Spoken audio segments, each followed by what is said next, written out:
Today we're going to be talking about how you can move to Halifax. Now, I've made a lot of videos about Halifax, and I'm leaving in a few days to go back to Ontario, and in 4 months I'm going to be building my online school all this summer. So hit that subscribe button. You'll get exclusive access to some of the lessons that I will release for free on my own platform eventually. But if you want to move to Halifax or anywhere else in the world, I'm your guy.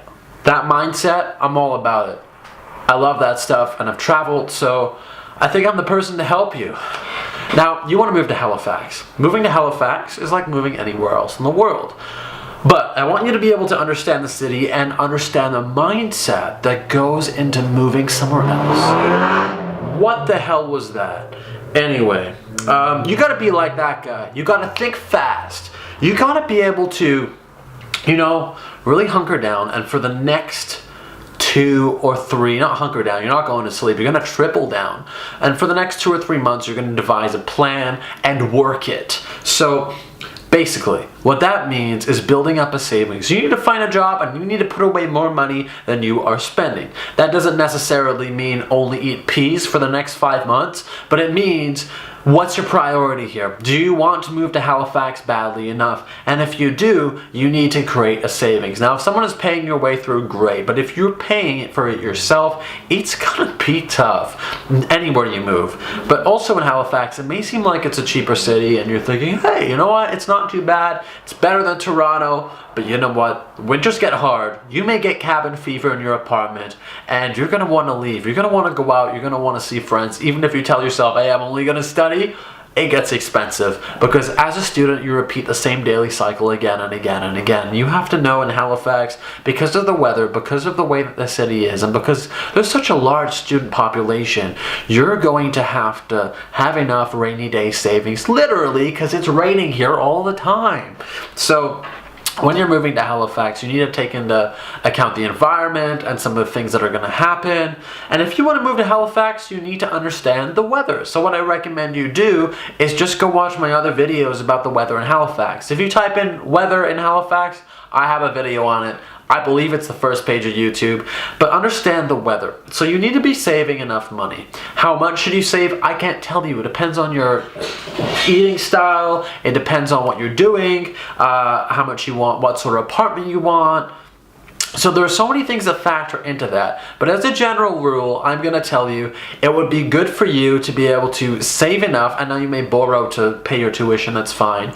But save somewhere, but in the range of like $5,000 plus, to be able to put that towards your apartment and your food, and not on a monthly basis, I mean for the 8-month school duration, and also find a way to make money at the same time if you can. That's probably a good range.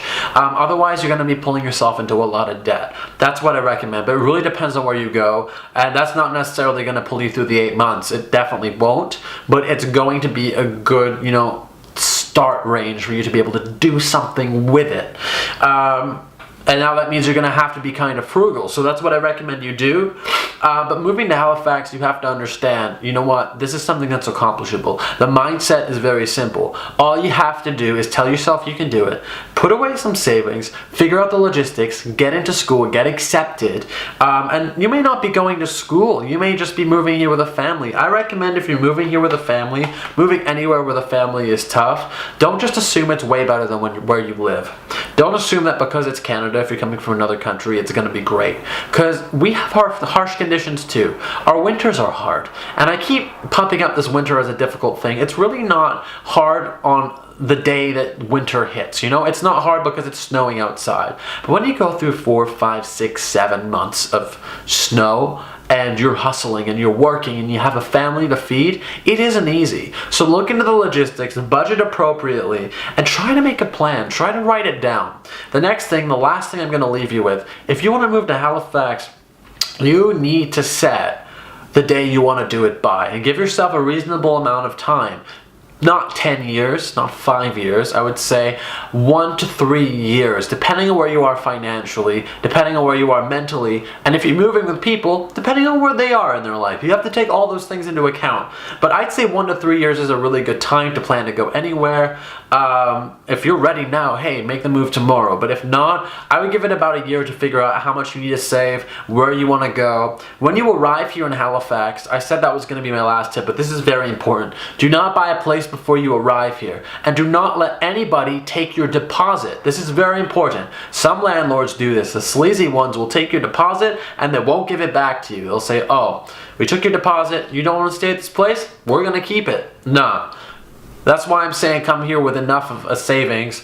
If somebody does that to you, say you're going to hire a lawyer, or your lawyer is going to take care of it, they'll give your deposit back probably immediately if they have a brain. And if not, I don't know if you want to take on that legal burden, but probably not worth it at the end of the day. But at least say you're going to try to get that deposit back. They should not take it from you unless you explicitly sign something that says they're going to keep your deposit. They have no right to do that. So that's what I recommend you do when moving to Halifax. If you're looking for cost breakdowns, I have a video all about how much rent is across Canada, but it also talks about Halifax rent for 1-bedroom and 2-bedroom apartments.